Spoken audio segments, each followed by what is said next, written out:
Magandang araw mga ka-JDA channel. Ito po muli Jason De Asis na magbabahagi ng ilang mga issue sa ating bansa.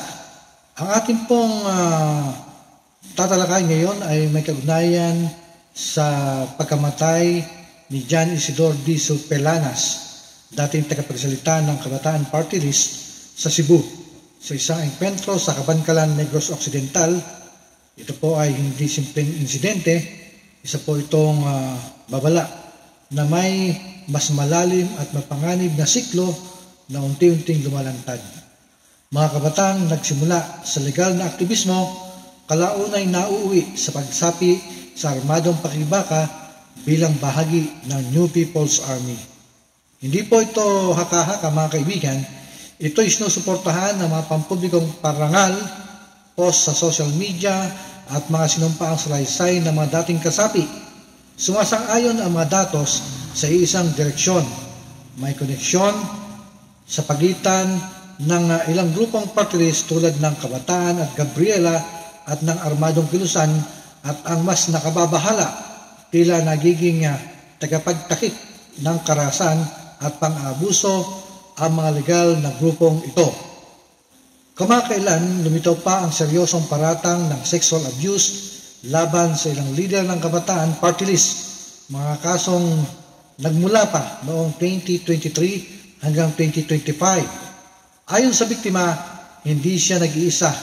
May mahigit 20 pang kababaihang nakaranas ng kahalintulad na pang-abuso. Bagaman naglabas ng pahayag ang grupo laban sa gender-based violence, hindi nito inamin na may pananagutan mismo ang kanilang hanay. Isang malinaw na senyales ito ng kultura ng pananahimik at kawalan ng pananagutan.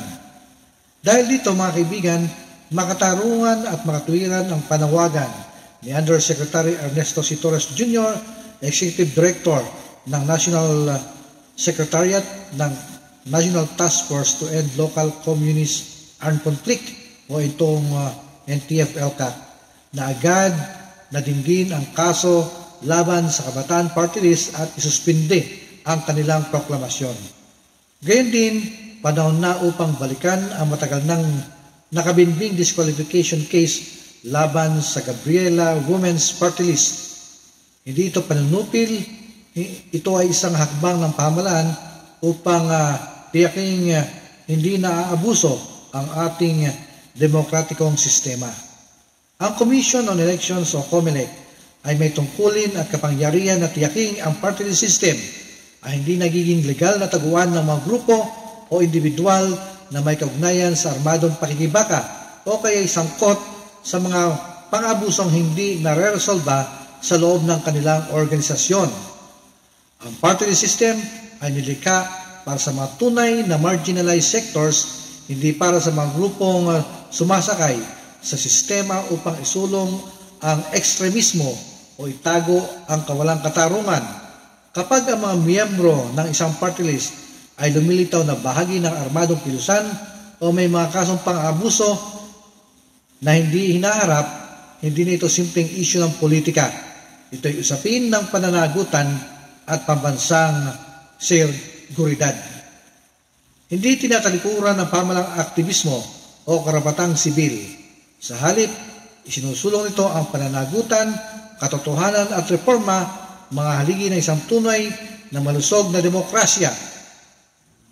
Kaya sa Kabataan at Gabriela, kung tunay kayo nagsisilbi sa taong bayan, umarap kayo sa katotohanan, mariing putulin ang ugnayan sa CPP, NPA, NDF. Harapin ang mga kaso sa pang-abuso sa inyong hanay, maging bukas, maging responsable, gaya ng inaasahan ninyo sa iba. Ang mga boses ng mga nasawi at mga biktima ng pang-abuso ay hindi dapat ipagkibit-balikat. Panahon na para itigil muna, magsuri at protektahan ang tiwala ng publiko. Buong suporta ko ang panawagan ni Undersecretary Torres at ng pamahalaan. Ang demokrasya ay di lang nabubuhay sa halalan, nabubuhay ito sa katapatan, pananagutan at tapang na harapin ang mahihirap na katotohanan. Ito pong muli, Jason De Asis sa JDA Channel, ugaliing tumutok.